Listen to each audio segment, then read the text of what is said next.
Avant d'accueillir Lionel Meaux et Monsieur le maire et président de la métropole Christian Estrosi, ce qui est important pour réussir la transition écologique, c'est bien sûr de pouvoir déjeuner.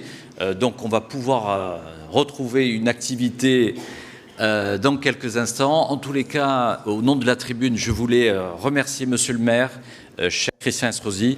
Nous sommes très heureux que Nice, cette métropole, soit capitale de la transition écologique durant 2 jours en France. Remercier bien sûr l'accueil des Niçois, qui est formidable, et je constate, parce que ça c'est très concret, Monsieur le maire, c'est que la fréquentation en 1 an a nettement progressé. Il y avait déjà beaucoup de monde l'année dernière. Ça montre la maturité du sujet, et pour un journal comme le nôtre, je peux vous dire que c'est très important, parce que nous on est là pour informer, mais notre deuxième mission au sein de la tribune, c'est informer et rassembler pour impacter dans les territoires.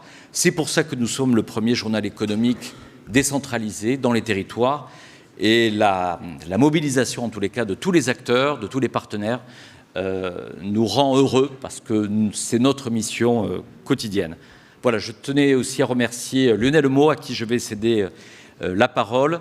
Je ne sais pas si l'année prochaine, il compte passer de Transition Forum à Transformation Forum.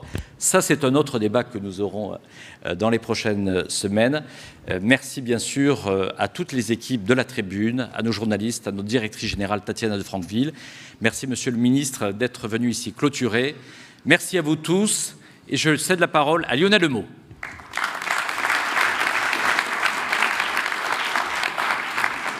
Merci Jean-Christophe. Voilà le moment de refermer ces 2 jours.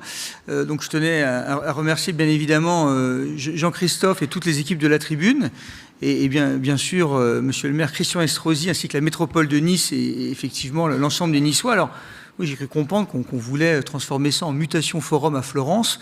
Bon, je vous rassure, ce sera bien à Nice l'année prochaine, et on changera le nom quand cette accélération de la transition écologique aura porté ses premiers fruits.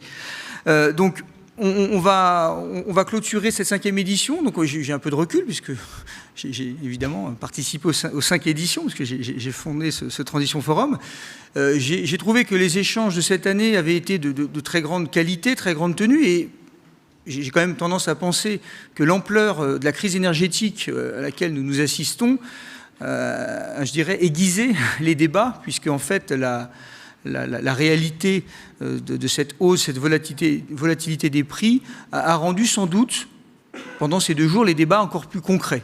Et parce que cette crise énergétique, elle est très concrète. Alors, il y a 2 ans, on avait tenu ce même forum online, toujours avec le soutien de la métropole de Nice. Et donc il y a 2 ans, durant cette période Covid. Et alors post-Covid, on nous avait promis un nouveau monde, des nouveaux changements. Ce que je constate finalement, c'est qu'à l'époque, on avait un petit peu la main sur les cœurs. Entre les deux, il y a le portefeuille. Cette année, c'est le portefeuille qui a été touché. Et finalement, c'est ce qui a quand même aiguisé les débats. Et finalement, ce qu'on voit bien, c'est que cette hausse des prix, cette crise énergétique, elle va entraîner des investissements colossaux. Alors, moi, en tant qu'investisseur, puisque je suis président d'une société d'investissement 100% dédiée à la transition écologique, Aqua Asset Management, on a depuis longtemps cette conviction que cette transition écologique, qui a beaucoup d'analogies avec ce qui s'est passé dans le digital depuis 15 ans, elle a quand même une différence majeure, c'est qu'elle a des caractéristiques d'investissement ancrées dans le territoire, à l'inverse du digital, ce qui est aussi bien pour notre beau pays. Mais fondamentalement, il s'agit avant tout de remplacer une dépense, donc une dépense en énergie fossiles, contraintes, par un investissement dans des objets qui vont produire de l'énergie non fossile ou l'économiser. J'ai tendance à dire que c'est un peu comme un ménage qui ne veut plus payer un loyer, qui va acheter une maison. Il va s'endetter pour 20 ans avec un montant très important. Donc c'est ce qu'on va faire pour la transition écologique, puisqu'on tient autant au climat qu'à notre maison, qui d'ailleurs ne survivra peut-être pas à une crise écologique. Donc, néanmoins, cette transition écologique, elle a quand même quelques caractéristiques analogues à la transition digitale, en cela qu'elle est générationnelle. Et il y a, en tant qu'investisseur, il y a une quinzaine d'années, je me rappelle d'investisseurs qui me disaient « Oui, tu sais, le e-commerce, c'est un peu une mode. » C'était 1%, peut-être 2003-2004. Je ne suis ni technologue ni technophobe, mais ça ne me semblait pas une mode. Et en tout cas, c'est une mode qui dure. Pourquoi ? Parce que chaque année qui est passée, on a des nouveaux arrivants sur le marché du travail et de la consommation, les jeunes générations, qui sont venus finalement consommer de l'e-commerce. Et j'ai la faiblesse de penser qu'on va assister à la même chose pour la transition écologique. Il y avait des internets natifs, vous allez avoir des environnements natifs. Et donc, chaque année qui va passer dans les 15 prochaines années, vous aurez des nouvelles générations plus sensibles, plus empreintes de transition écologique et qui vont faire monter cette thématique de manière inéluctable, j'espère plus inéluctable que la montée des eaux. Alors, ça veut dire aussi que cette transition qui s'annonce devant nous, il faut la regarder non pas forcément avec nos yeux, ou peut-être les miens, mais avec les yeux de cette nouvelle génération. Mes enfants, qui sont maintenant de jeunes adultes, me disent des fois, sur certaines réflexions, c'est très 20e siècle. Alors, bon, je le prends.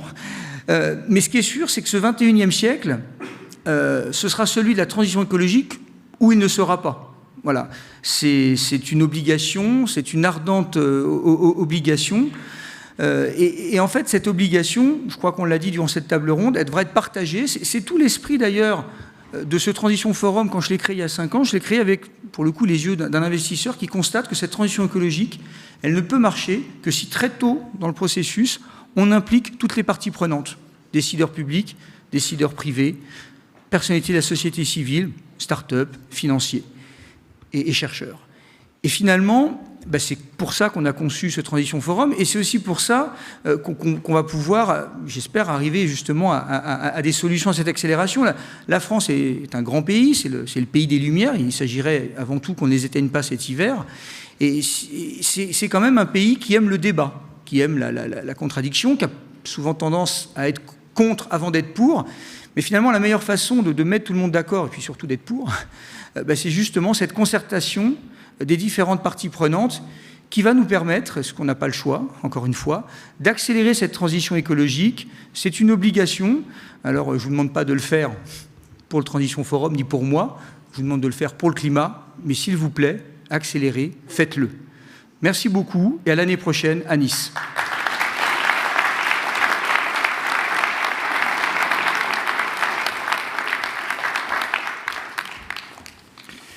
Eh bien, je vous remercie une fois de plus Jean-Christophe Tortora, la Tribune et naturellement Lionel Lemot de nous avoir fait confiance pour cette deuxième année consécutive pour l'organisation de ce Transition Forum.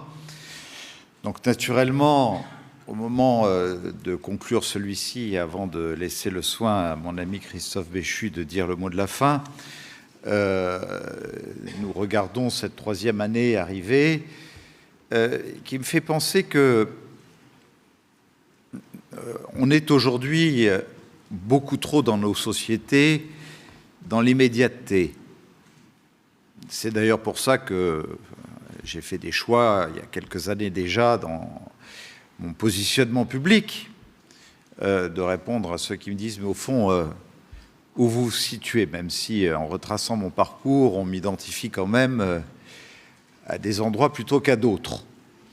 Mais j'ai pris coutume de répondre que désormais j'étais avant tout un administrateur territorial qui essayait de me mettre au-dessus de beaucoup de choses, de refuser de répondre au premier journaliste qui passe à la question du matin, alors celui-ci a dit ceci, l'autre a dit cela, et vous réagissez comment? Je ne commente pas. Il y a ceux qui se complaisent dans la vie publique aux commentaires, et je préfère être identifié comme un acteur, et pas comme un commentateur. Il y a quelques instants, Lionel disait qu'on était plus dans la société des contre que des pour. C'est vrai que nous sommes dans une société de schtroumpf-grognon où vous avez du matin au soir celui qui, dans ce théâtre d'ombre que nous offre aujourd'hui le Parlement, systématiquement celui qui est pour ce qui est contre et celui qui est contre ce qui est pour. Mais vous ne voyez pas une armée avancer en se disant voilà, il y a la planète qui est confronté à des bouleversements, à des menaces, ça serait peut-être bien qu'à un moment, il y ait des gens un peu éclairés, intelligents, et qui se disent qu'au-delà des différences, on soit capable de prendre la même direction ensemble.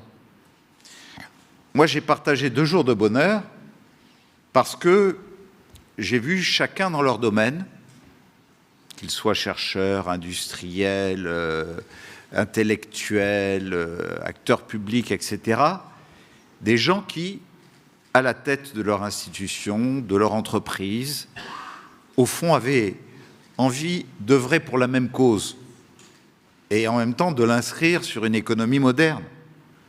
On sait très bien que si on ne bâtit pas une société de croissance, là on voit une espèce de radicalité qui s'affronte à nous sur l'écologie pour nous parler toujours de décroissance, on ira droit à l'échec et que naturellement nous ne serons pas capables, alors qu'on a beaucoup parlé des nouveaux métiers.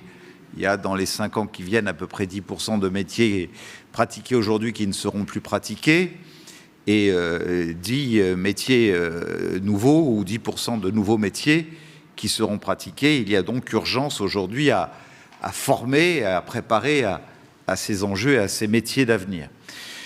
Donc voilà pourquoi ces 2 journées ont été passionnantes, parce qu'elles s'inscrivent dans le temps long. On sait très bien qu'on ne va pas régler le problème de la planète, de notre petit bout de territoire que nous gérons en tant qu'élu local, comme ça, d'un coup de baguette magique.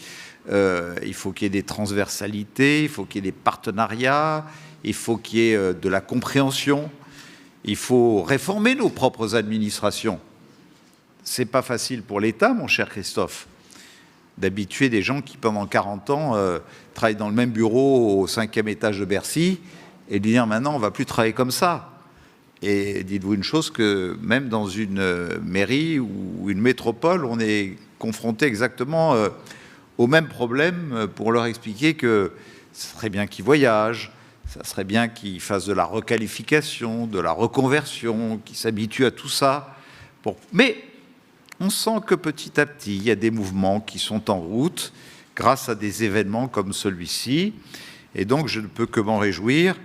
Je m'étais engagé l'année dernière à ce qu'il y ait une sorte de pacte de Nice, et que ce pacte de Nice repose sur l'engagement de donner désormais chaque année nos propres performances.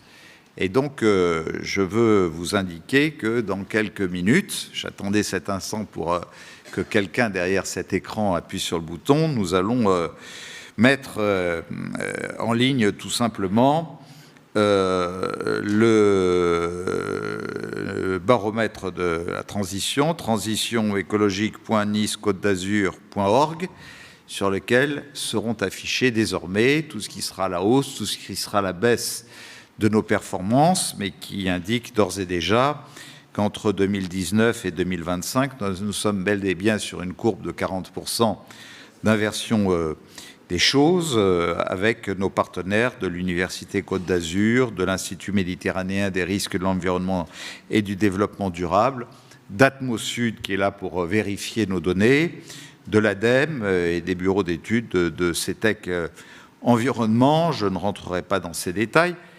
Je parlais de blocage, de gens qui de manière immuable ne voulaient pas bouger. Je pense qu'on a réuni ici que de bons élèves. Et il y a quelques mauvais élèves quand même. On me dit, au niveau du gouvernement, il faut faire une ZFE. Monsieur le préfet, vous êtes là pour me le rappeler en permanence. On exige de vous des résultats. Une ZFE où on passe d'un point A à un point B à 30 km/h, on supprime des feux rouges, etc. Et on va faire baisser de 0,01% les émissions de CO2, de NOx. J'ai juste envie aujourd'hui de vous prendre un élément de référence. On est un endroit extraordinaire. On fait des efforts dans tous les domaines. Depuis hier, j'ai eu l'occasion d'en parler, donc je ne vais pas revenir dessus. Mais nous avons sur l'espace de 18 km, 3 péages gérés par Vinci. Vinci. Un à la Turbie. Vous arrivez d'Italie, vous voulez aller à Nice, vous payez à la Turbie. Il y en a un autre à Antibes, vous venez de Marseille, de Lyon, de Saint-Raphaël, vous voulez sortir à Nice, vous payez Antibes. Et puis vous voulez contourner Nice, et il y en a un en plein milieu du contournement de Nice, qui est le péage de Saint-Isidore, et qui est le lieu le plus émetteur, plus que l'aéroport, plus que les bateaux, plus que les automobiles qui circulent couramment du matin au soir, etc., qui constitue la source de pollution majeure, parce qu'elle est en bas d'une pente comme ça, et au démarrage d'une pente comme ça, je vous donne le chiffre, c'est 30 tonnes de CO2 par jour, ce qui représente 12 400 tonnes par an, 12 km de particules par jour, 4,7 tonnes par an, 112 km de NOx par jour et 41 tonnes par an. Il y a au moins 4 ou 5 gouvernements qui sont passés, où j'ai tout fait pour dire, bon, écoutez, sur les troncs, on en fait sauter un, c'est celui qui, aujourd'hui, c'est immuable, ça ne bouge pas. Et ça me faisait du bien de vous le dire à cette occasion.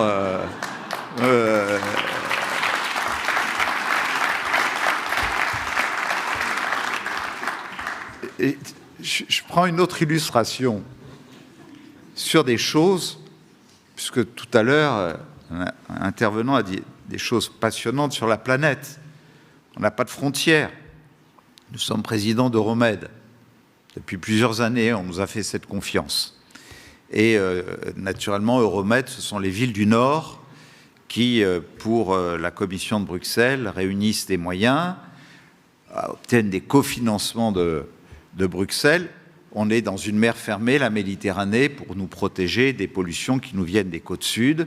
Et c'est ainsi que nous finançons sur le littoral sud de la Méditerranée, en Algérie, en Tunisie, au Maroc, au Liban, des stations d'épuration, des stations de désalinisation des eaux, etc., etc., parce qu'on se protège aussi en même temps, et puis on accompagne un certain nombre de pays.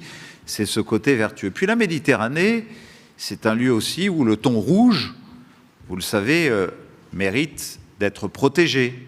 Il y a quelques années, j'étais ministre de l'Outre-mer, et j'avais identifié que la France, sur des îles qui ne sont habitées par personne, les îles de Clipperton, avait des eaux territoriales qui regorgeaient de thon rouge.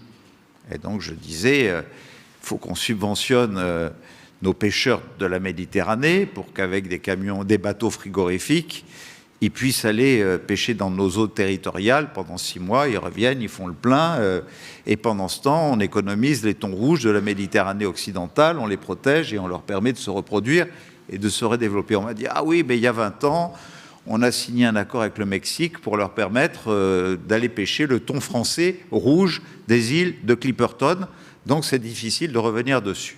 Pas d'ouverture de négociation possible. Bon, ça aussi, ça me faisait plaisir de le dire.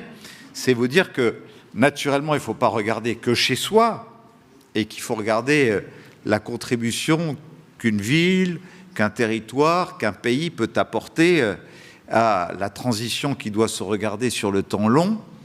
Mais, vois-tu, mon cher Christophe, ce qui me fait le plus plaisir, au fond, c'est qu'aujourd'hui, le ministre de la Transition écologique, et c'est ce qui me donne beaucoup d'espoir, ne soit pas un animateur de télévision, mais soit un maire. Et un maire qui a fait, le maire d'Angers, le maire qui a fait la ville qui a été à un moment primée pour être la ville la plus écologique de France.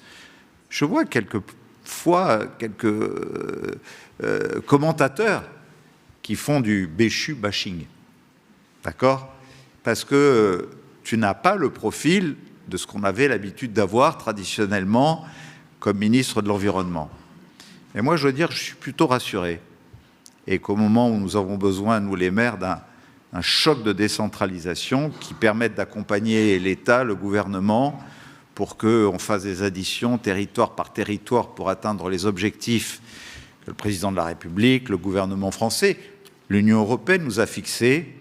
Je suis convaincu que c'est par l'expérience d'acteurs tels que toi que nous arriverons à faire bouger, pas toutes les lignes, mais quelques-unes, le temps de la démocratie qui te sera donné d'agir, Et donc, du fond du cœur, je veux te remercier d'avoir accepté de venir conclure ces journées. J'avais aussi envie de dire cela. Et naturellement, me tournant vers Jean-Christophe et vers Lionel, nous avons eu beaucoup de professionnels, beaucoup de spécialistes. On a pris une dimension nouvelle, beaucoup plus de monde que l'année dernière. Je n'ai pas voulu, avec vous, que nous fassions du rendez-vous de Nice un rendez-vous pour Nice. J'ai eu envie qu'on en fasse un rendez-vous international qui dépasse les frontières de notre pays. Donc naturellement, si la 3e édition nous permet d'aller chercher bien au-delà des spécialistes sur d'autres continents, d'y associer beaucoup plus de scientifiques et de chercheurs, d'y associer aussi l'opinion publique, parce que chaque citoyen a à prendre sa part dans cette évolution et cette vision sur le temps long, eh bien, je serais heureux que ce soit la marque de fabrique de notre 3e édition. En tout cas, avec l'ensemble de mes équipes, de mon administration et de mes services, on sera de toutes nos forces à vos côtés dès ce soir pour commencer à préparer la 3e édition. Et je vous donne moi aussi rendez-vous en septembre 2023.